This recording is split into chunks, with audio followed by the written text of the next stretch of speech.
Hi, this is Gary D. Tonicourt from morethanasnapshot.com. Today I wanted to look at some of our students' images and do a little critiquing. And before I start, we'll just say, like I always say with critiques, a lot of this is just a matter of opinion. And so if I say something about your photo, don't worry about it. It's probably fine. It's just one man's thoughts and opinions. But I will be using some general rules or guidelines of photography to try to guide us through thinking about the photos, and it may get you thinking about some things that you can improve.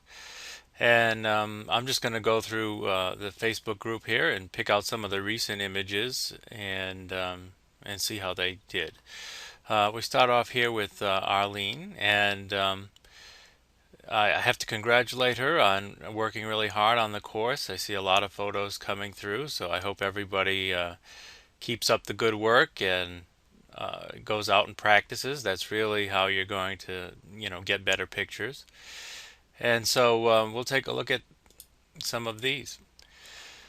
All right, in this photo, there are a lot of things that I like.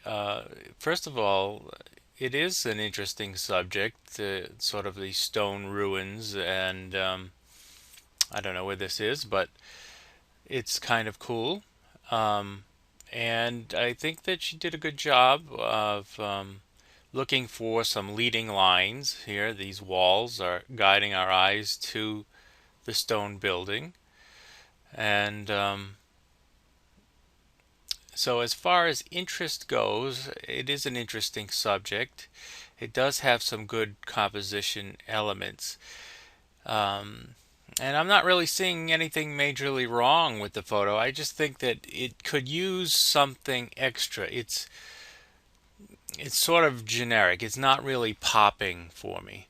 And so as a snapshot or whatever, it's fine. It's perfectly good. But if you were looking for that next level, something that makes someone say, "Ooh," um, I think maybe if the lighting were better, maybe a different time of day, um, getting some more directional light, maybe some backlight or some lens flare or something to make the photo pop a little. But other than that, I'm not seeing any real problems. If we looked for some technical details, whoops, I can't zoom in. I just realized that on Facebook. But as I'm looking down here, maybe this area is not quite in focus. Up here, it does look like it's in focus, so I'm not quite sure if you needed a little more depth of field, but it's not a major problem. Exposure wise, it's pretty good throughout. The sky might be a little bit bright because of the big white cloud here. If you had a graduated neutral density filter, you could use that to help darken this part of the sky down a little bit, or maybe even in Lightroom or whatever, you could darken down this cloud just a little bit. Like I said, technically nothing wrong, looks good. Um, I think it just misses a little bit of that wow factor. All right, and the dog shot. Again, it's a cute dog, and as far as I can tell, on this level of zoom, it does look like it's in focus. It's hard to see if it's perfectly in focus, but the eyes look pretty good. Um, and the exposure is good. There are some catch lights in the eyes, um, so no problems there. Composition wise, it's good. The dog is not really in the center. It's off to the side a bit.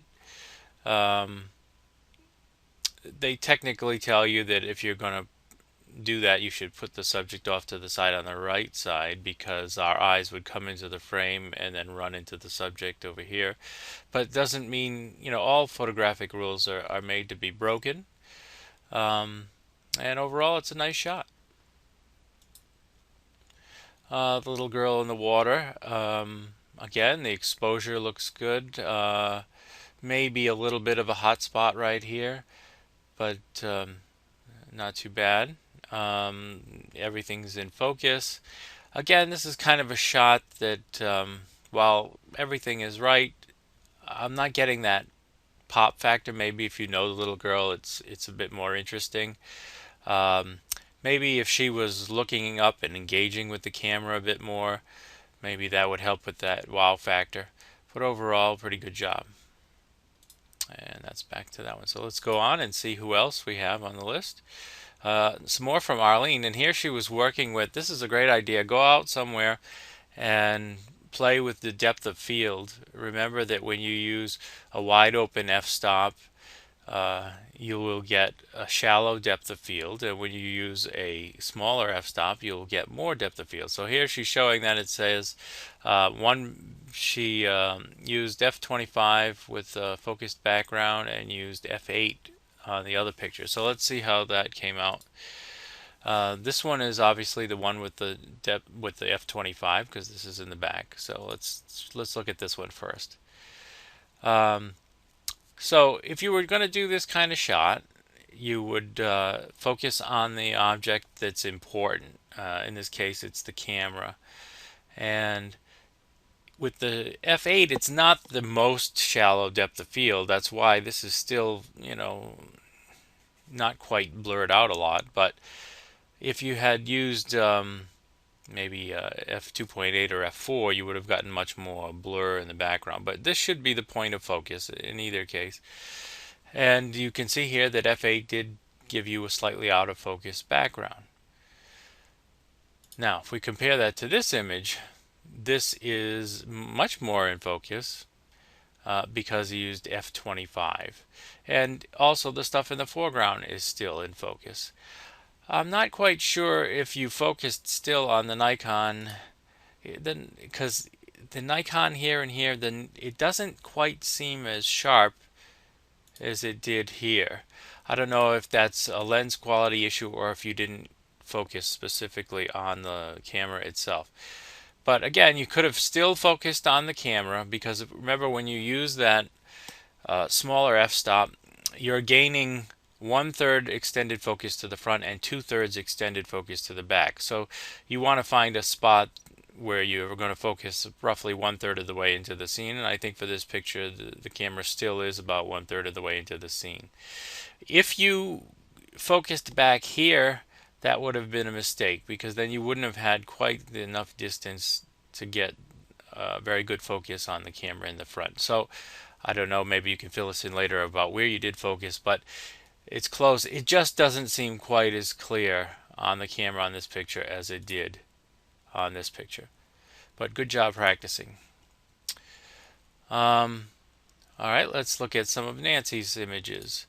And at first glance, I really love this image. It's, when you talk about what's the pop, the wow factor, and it's the lighting because the warm candle glow. To me, that really just gives an image some mood, and it's a cool old mug that has, character to it. So this part of the image is just great. Where I think maybe could be improved is there are some little catch lights here, and a nice little bit of rim lighting here, but we sort of lose the back of the mug. We sort of lose some dimension there. So if there was maybe put another candle in the background to sort of highlight or rim light the back of the mug would really add some extra pop to this image. The other little thing is this, it's not a big deal, this little, I don't know if it's a tablecloth or whatever, it's a little bit into the image, but overall, as far as this part of the image goes, I really like it. This one I don't really like. It's got the horizon line right in the middle. One good thing is it does look pretty straight. There's not a whole lot of interest in the image. A couple of boats, but they're so far away and so small you really can't see them. There's a lot of dead space here that we really don't need, and even up here there's a lot of dead space. Maybe some people like this image, but it's just not one of my favorites. This one is a little better because now at least we can see some detail in the boats. I think that there's too much dead space down here. It could be cropped. That would bring us closer to the boats, and the horizon line being higher in the image is better. So this one is a little bit better image. I think the problem with cropping it even more is that this image looks like it was already cropped. so it would be a really highly cropped image. So yeah, the only things you can do in this situation is if you try to get as close as you can, but if you can't, you need a longer lens. And if you don't have a longer lens, you could try getting a teleconverter, which is not as great as having a super long lens, but it can help.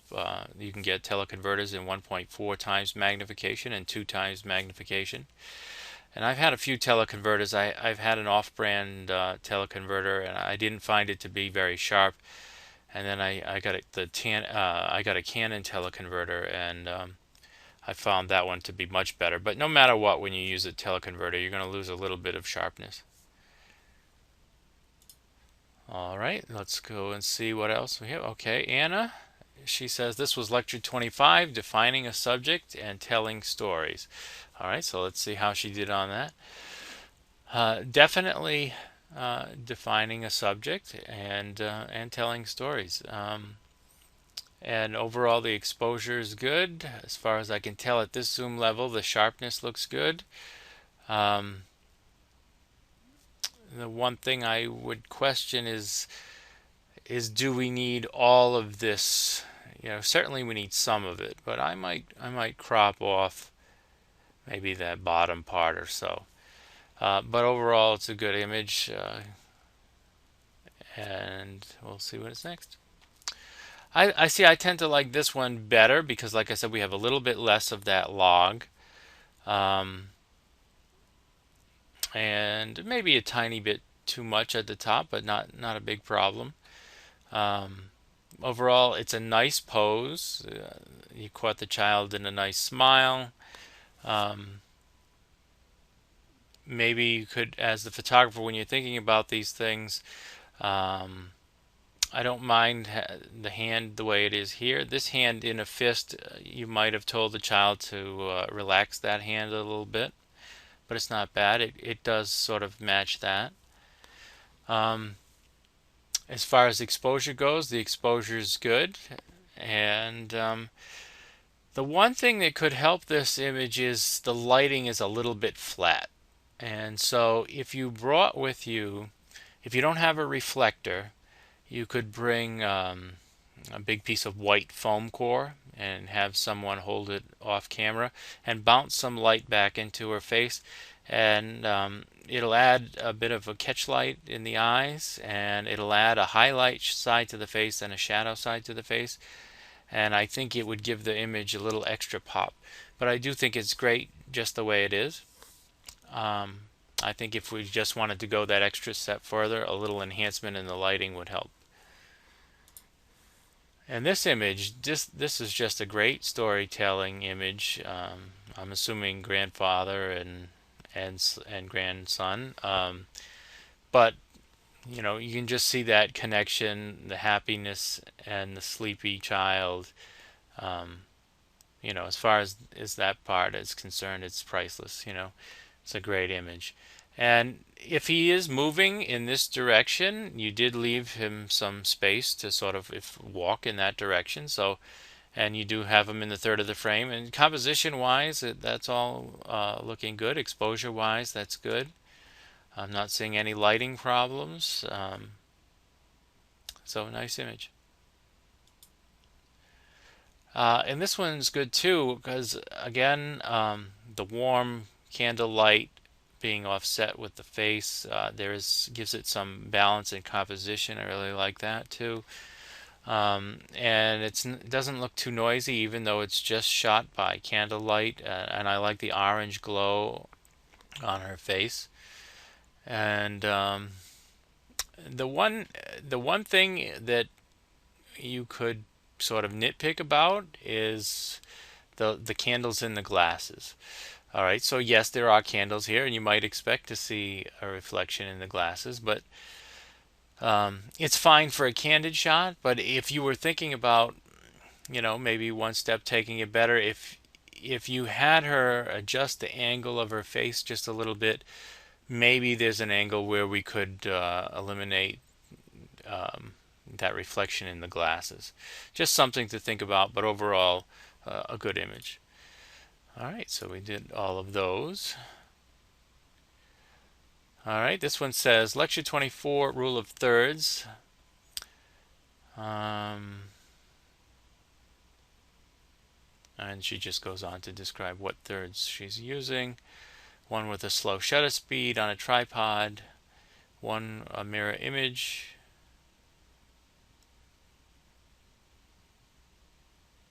All right, so let's take a look at that. So yes, cute child doing something with the rocks here.